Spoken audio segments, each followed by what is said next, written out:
नमस्कार प्रिय विद्यार्थियों। मैं डॉक्टर गणेश शंकर पांडे, सहायक प्राध्यापक स्नातकोत्तर हिंदी विभाग, दुर्गा महाविद्यालय रायपुर छत्तीसगढ़, आप सभी विद्यार्थियों का आज की इस कक्षा में स्वागत करता हूं। आज हम बीए प्रथम वर्ष हिंदी साहित्य के द्वितीय प्रश्न पत्र हिंदी कथा साहित्य के अंतर्गत कहानी कफन का विश्लेषण करेंगे। कहानी कफन को समझने का प्रयास करेंगे कहानी के तत्वों के आधार पर। कहानी कफन से संबंधित परीक्षा में पूछे जाने वाले सभी प्रकार के प्रश्न, उनके उत्तर को समझने जानने का प्रयास करेंगे। इससे पहले कि हम कफन कहानी की चर्चा करें, इस बात को जानना बहुत आवश्यक है कि कहानी होती क्या है। अगर हम कहानी की बात करें तो कहानी गद्य की सबसे प्राचीन विधा मानी जाती है। गद्य, अब बच्चों ये भी जानना जरूरी है कि गद्य क्या है। काव्य जिसे वाङ्मय कहते हैं, वाङ्मय के 3 भाग हैं। एक काव्य या पद्य, दूसरा गद्य और तीसरा चंपू। मूल रूप से ये शैली के 3 प्रकार हैं। शैली किसी भी काम को करने का तरीका, सरल शब्दों में शैली कहा जाता है। अर्थात हम किसी भी काम को किस तरीके से करते हैं, इस तरीके को, काम के करने के तरीके को हम साहित्यिक भाषा में शैली कहते हैं। जब हम किसी वाङ्मय को लय में कहते हैं तो वह काव्य है, पद्य है। जैसे सरल शब्दों समझिए, एक लेखक था, उसकी पत्नी और उसमें बड़े झगड़ा होते थे। तो लेखक ने एक दिन कहा, मैं सूर्यमुखी तू चंद्रमुखी, तू भी दुखी मैं भी दुखी, चल छत से कूद जाएं, तू भी सुखी और मैं भी सुखी। अब देखा आप बच्चों ने कि ये एक लय में कही गई बात है। तो जब हम किसी बात को लय में कहते हैं तो वह पद्य या काव्य होता है। अगर इसी बात को लय में न कहकर सामान्य तरीके से कहा जाए तो वह गद्य है। और जब दोनों को मिक्स करके कहा जाए, मिश्रित करके जहाँ कहा जाए, कुछ बातें काव्य में कही जाएं, लय में कही जाएं और कुछ बातें सामान्य तरीके से कही जाएं, तो इसे चंपू कहते हैं। मैं सोचता हूँ आप समझ गए होंगे। आगे चलें। अब जहाँ तक गद्य की बात है तो गद्य के अंतर्गत बहुत सारी चीज़ें आती हैं। सबसे पहली है कहानी, उपन्यास, निबंध, संस्मरण और तमाम प्रकार की चीज़ें गद्य के अंतर्गत आती हैं। प्राचीन काल में सबसे पुराना, सबसे प्रामाणिक गद्य माना जाता है कहानी। कहानी शब्द की उत्पत्ति कहनी से हुई है। कहानी का मतलब है दंत कथा, किसी के बारे में संक्षेप में कुछ बताना। यह कल्पना भी हो सकती है और यथार्थ भी हो सकता है। हम सोचकर भी, कल्पना करके भी कहानी बता सकते हैं और जो अपने चारों ओर हम देख रहे हैं उसे भी कहानी के रूप में प्रस्तुत कर सकते हैं। आप समझ गए। अब जब हम किसी कहानी को पढ़ते हैं तो लेखक उस कहानी के माध्यम से कुछ कहना चाहते हैं, कुछ बताना चाहते हैं। इसका परीक्षा के दृष्टिकोण से विश्लेषण किया जाता है, जिसे तत्व कहते हैं। कहानी के भी विश्लेषण का तरीका तत्व पर आधारित है। कहानी के 6 तत्व कहे गए हैं। सबसे पहला होती है कथा वस्तु, कहानी। कोई कहानी होगी तो उसमें कुछ पात्र होंगे। तो दूसरा है पात्र। कहानी का तीसरा तत्व है चरित्र चित्रण। कोई कहानी होती है, उसमें कुछ पात्र होते हैं, हर पात्र का बच्चों अपना अपना चरित्र होता है, उनकी अपनी भूमिका होती है। कोई हीरो होता है, कोई विलेन होता है, कोई हीरोइन होती है। तो कहानी में अलग अलग लोगों की जो भूमिका होती है उसे ही हम चरित्र चित्रण कहते हैं। ये कहानी का तीसरा तत्व है। अब आगे चलते हैं कहानी के चौथे तत्व के बारे में। कहानी का चौथा तत्व होता है देश काल या वातावरण। जो कहानी कही गई है, कही जा रही है, वह किस समय की कहानी है?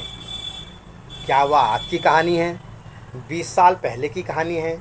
जिस समय की कहानी है उस समय सामाजिक माहौल कैसा था? इन सभी बातों का अध्ययन हम देश काल और वातावरण के अंतर्गत करते हैं। जैसे अगर हम कफन कहानी की बात करें तो ये कहानी आज़ादी के पहले 1930 और 40 के बीच की कहानी है।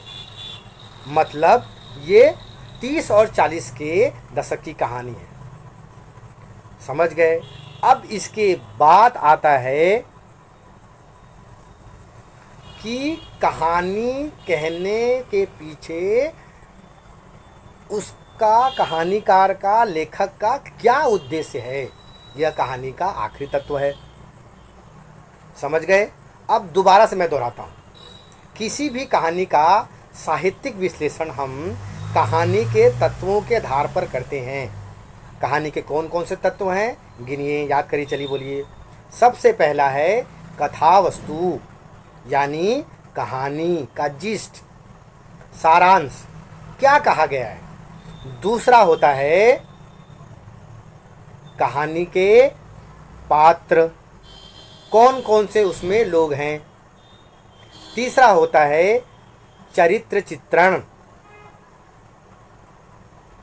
चौथा होता है देश काल और वातावरण। और पांचवा होता है कहानी का उद्देश्य। चरित्र चित्रण के पहले पात्र। इस प्रकार का कहानी के कुल 6 तत्व कहे गए हैं। उम्मीद करता हूँ आप सब समझ गए होंगे। अब आइए हम कहानी क्या है। अब तक हमने क्या देखा? अब तक आपने देखा बच्चों कि साहित्य क्या है, वाङ्मय क्या है, उसमें गद्य की क्या भूमिका है, गद्य किसे कहते हैं, और गद्य के अंतर्गत सबसे लोकप्रिय विधा कहानी क्या है। कहानी की परिभाषा भी आपको बता दी मैंने।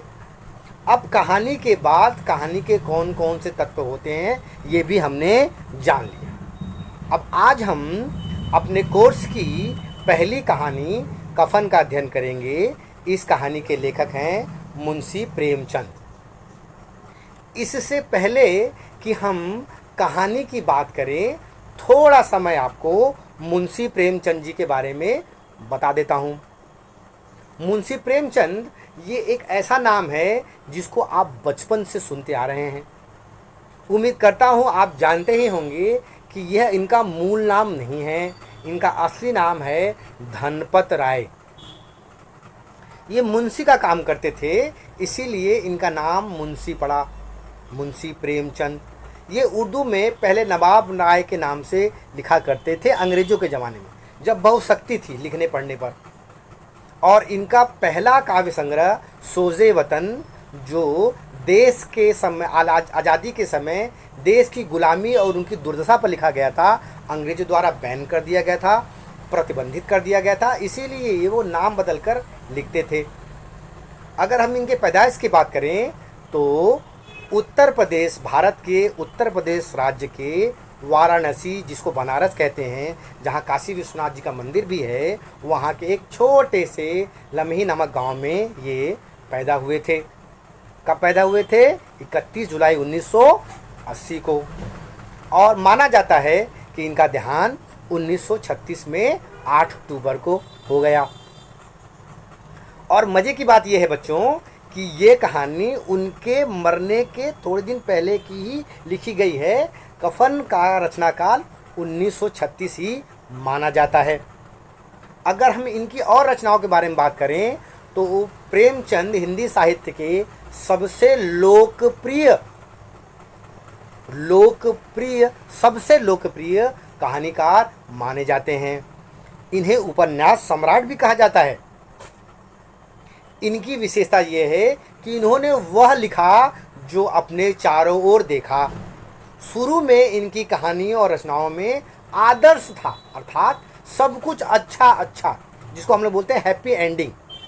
आगे चलकर जब ये मैच्योर हुए और अच्छा लिखने लग गए, धीरे धीरे धीरे इन्होंने आदर्श से यथार्थ की ओर जाना शुरू किया। अर्थात इनकी कहानियों में, इनकी रचनाओं में हमको अपने चारों ओर घटित होने वाली सच्ची घटनाओं का दर्पण दिखाई पड़ता है।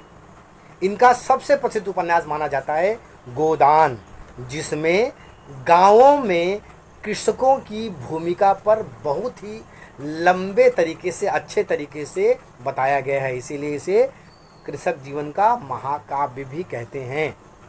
आपने बचपन में इनकी प्रसिद्ध कहानी पंच परमेश्वर जरूर पढ़ी होगी, पढ़ी है ना। नमक का दरोगा वो भी पढ़ा होगा, बूढ़ी काकी पढ़ी होगी। ऐसी इनकी बहुत सारी कहानियां हैं। कुल मिलाकर के प्रेमचंद अत्यंत ही लोकप्रिय कहानीकार हैं। और ये हमारा सौभाग्य है कि बीए प्रथम वर्ष के लिटरेचर में ये कहानी के रूप में कफन कहानी हम पढ़ रहे हैं, जो मुंशी प्रेमचंद की कहानी। चलिए आगे चलते हैं, कहानी को शुरू करते हैं। जहाँ तक कफन कहानी की बात है, तो कफन कहानी को शुरू करने से पहले ये जो शीर्षक दिया है कफन, इसके बारे में आपको जानना आवश्यक है। हम सब, मैं सोचता हूँ आप सब कफन शब्द से परिचित होंगे। क्या कोई बता सकता है कफन किसे कहते हैं? क्या आप बताएंगे? चलिए, आप तो जानते ही हैं, मैं औपचारिक रूप से बता देता हूँ कफन किसे कहते हैं। कफन एक कपड़ा है। अब आप पूछेंगे साहब कपड़ा तो सब होता है, सर कपड़ा तो सब होता है, इस कपड़े में क्या है जिसका नाम कफन दिया गया है? तो कफन दूसरे कपड़ों से भिन्न है। आपको पता होना चाहिए, जीते जी जो आदमी कपड़ा पहनता है उसे कफन नहीं कहते। कफन मरने के बाद शव पर, डेड बॉडी पर, मृत शरीर पर पहनाया जाने वाला, ओढ़ाया जाने वाला कपड़ा होता है। सामान्यतः यह सफ़ेद रंग का होता है। समझ गए बच्चों? हाँ, इसकी एक और विशेषता है कि अगर सुहागिन स्त्री है तो ये रंगीन भी हो सकता है, लेकिन ये इसकी मुख्य विशेषता नहीं है। मृत शरीर पर उड़ाया जाने वाला कपड़ा कफन है, तो उसकी सबसे महत्वपूर्ण विशेषता ये है कि ये नया होना चाहिए। और यहीं से इस कहानी की यथार्थवादिता का परिचय मिलता है कि जीते जी आदमी भले ही चीथड़ों में घूमे, उसे दो कपड़े नसीब न हो, वह घूमता फिरे नंगा नग्न, लेकिन मरने के बाद तो नया कपड़ा चाहिए ही, कफन तो चाहिए ही। इसीलिए कफन शब्द की व्याख्या आपको जानना बहुत आवश्यक थी। ठीक है बच्चों, चलो अब आगे चलते हैं कहानी की ओर। तो भाई ये एक बहुत रुचिपूर्ण कहानी है। क्यों? क्योंकि ये कहानी एक ऐसे परिवार की कहानी है जो समाज में तिरस्कृत है, बहिष्कृत है, निकम्मा समझा जाता है। इस कहानी में दो प्रमुख पात्र हैं और एक पात्र मूक है, सिर्फ उसका नाम आता है। कौन कौन से वो पात्र हैं? चलिए नोट कीजिए भाई। पहला पात्र है घीसू। लिख लिया? लिखिए लिखिए, चलिए ऊपर हिंट डालिए। कहानी कफन, लेखक मुंशी प्रेमचंद, प्रमुख पात्र। पहला पात्र है घीसू, यह पिता है, डेस करके लिख लीजिए, पिता। दूसरा पात्र है माधव, यह पुत्र है। अब इन दोनों के अलावा नेपथ्य में, बैकग्राउंड में, कहानी के शुरू होने पर, कहानी जब हम पढ़ना शुरू करते हैं तो नेपथ्य में एक पात्र की रोने की आवाज़ सुनाई देती है। उसका नाम लेखक बताते हैं बुधिया। लिख लीजिए बुधिया। यह कौन है? इनकी बहू है। अर्थात बुधिया माधव की पत्नी है। क्या आपने लिख लिया? दोहराऊं? चलिए, घीसु पिता है, माधव पुत्र है और बुधिया उनकी पत्नी है, माधव की पत्नी है, जो कहानी के अनुसार प्रेग्नेंट है, पेट से है, उसको बच्चा होने वाला है। आगे चले? चलिए, हम आपको कहानी का सारांश बताते हैं। थोड़ा सा कहानी के सारांश को जानने के लिए शुरू में कहानी की 2 लाइन में पढ़ देता हूँ जो मुझे याद है। लेखक कहते हैं, अलाव के सामने पिता और पुत्र दोनों बैठे हुए हैं। अलाव जानते हैं आप क्या होता है? कोई बताएगा? अगर आप गांव के रहने वाले हैं तो इस शब्द से जरूर परिचित हैं। अलाव आग है, चूल्हे की आग नहीं ये वो आग है जिसे ठंड के समय हम गर्मी के लिए घर से बाहर जलाते हैं, लकड़ियों या और कंडों के सहारे से। तो कहानी शुरू होती है, दोनों पिता और पुत्र अपनी झोपड़ी के बाहर। एक और शब्द है झोपड़ी। क्या होती है भाई झोपड़ी? झोपड़ी आप सभी जानते ही हैं, घर 2 प्रकार के होते हैं, एक पक्का मकान, एक कच्चा मकान। कच्चे मकान के एक और तरीका है, एक और प्रकार है, एक और स्वरूप है झोपड़ी, जो घास और फूस से मिलकर बनती है। झोपड़ी अत्यंत दरिद्रता या गरीबी का प्रतीक होती है। समझ गए बच्चों? तो लेखक कहते हैं, अपनी झोपड़ी के सामने, जलते हुए अलाव के सामने ये दोनों बाप बेटे, कौन? घीसू और माधव बैठे हुए हैं। झोपड़ी के अंदर से रह रहकर, रुक रुक कर एक कराहने की आवाज़ आती है। ये कैसी आवाज़ है? अंदर से एक स्त्री के कराहने की आवाज़ आ रही है। शायद उसको बच्चा होने वाला है, वह प्रसव पीड़ा से, लेबर पेन से ग्रसित है। आपको पता होगा बच्चों, प्राचीन काल में डॉक्टरों की, चिकित्सकों की उतनी अधिक व्यवस्था नहीं थी। घर में ही दाई माँ बच्चा पैदा करवाती थी और ये इतने गरीब और निकम्मे थे लेखक के अनुसार कि शायद दाई की व्यवस्था भी इनके अंदर नहीं थी।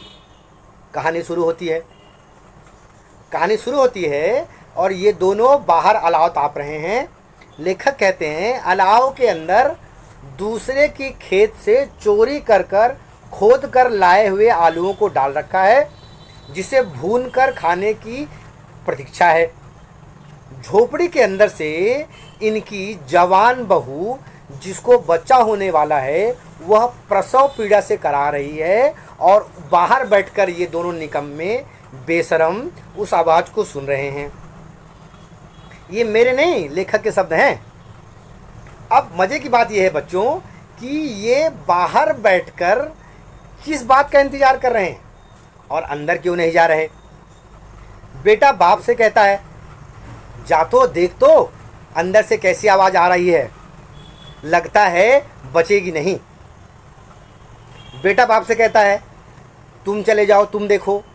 बाप बेटे से कहता है, तुम चले जाओ, तुम देखो। कुल मिलाकर के दोनों में से कोई भी अंदर जाना नहीं चाह रहा है। बहाना बना रहा ससुर। इस स्थिति में उसके कपड़े अस्त व्यस्त होंगे, मैं जाऊंगा तो उसे अच्छा नहीं लगेगा, तू चला जा, तू पति है। माधव कहता है, मैं अंदर जा क्या करूंगा, मुझे तो कुछ पता ही नहीं। मूल बात यह है कि उस अलाव में जो उन्होंने आलू डाला हुआ है, उस आलू को दूसरा व्यक्ति न खा ले, इसलिए दोनों में से कोई उसको छोड़कर अंदर जाना नहीं चाहते। इस घटनाक्रम से आप उनकी दरिद्रता और मानसिक खोखलेपन का अंदाज़ा लगा लीजिए, संवेदनहीनता का अंदाज़ा लगा लीजिए कि किसी की पत्नी, किसी की बहू अंदर प्रसव पीड़ा से पछाड़ खा रही है और वो दोनों बाहर बैठकर आलू खाने की फिराक में है। क्यों? लेखक कहता है, पिछले 3 दिनों से उन्होंने कुछ नहीं खाया है। क्यों? क्योंकि बहू बीमार हो गई है। बहू घर घर काम करके इन दोनों निकम्मों का दोजक यानी पेट भरती थी कुछ लाकर। अब ये दोनों कुछ करते नहीं हैं, तो बहू बीमार पड़ी है तो ये दोनों भूखे हैं।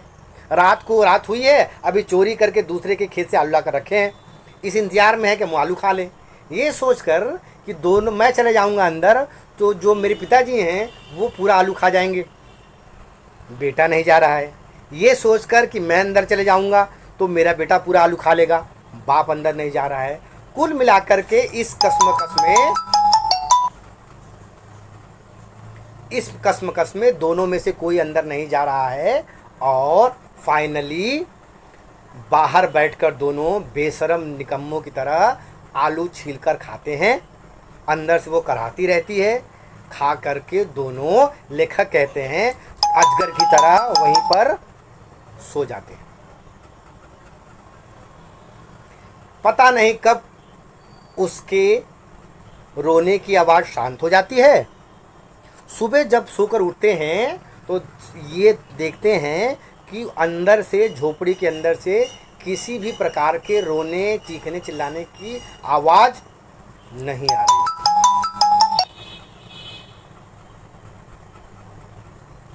ठीक है, अब चूंकि आलू खा चुके हैं तो दोनों अंदर चले जाते हैं। देखते हैं कि वो तो बिखरी पड़ी हुई है, उसके मुंह पर मक्खियां लग रही हैं। अब दोनों बाप बेटा तन से, मन से, धन से खाली हैं। घर में संपत्ति के नाम पर वही एक टूटी फूटी झोपड़ी, 4 मिट्टी के बर्तन, ना अनाज है, न 1 रुपये, न 1 पैसा। अब क्या करें?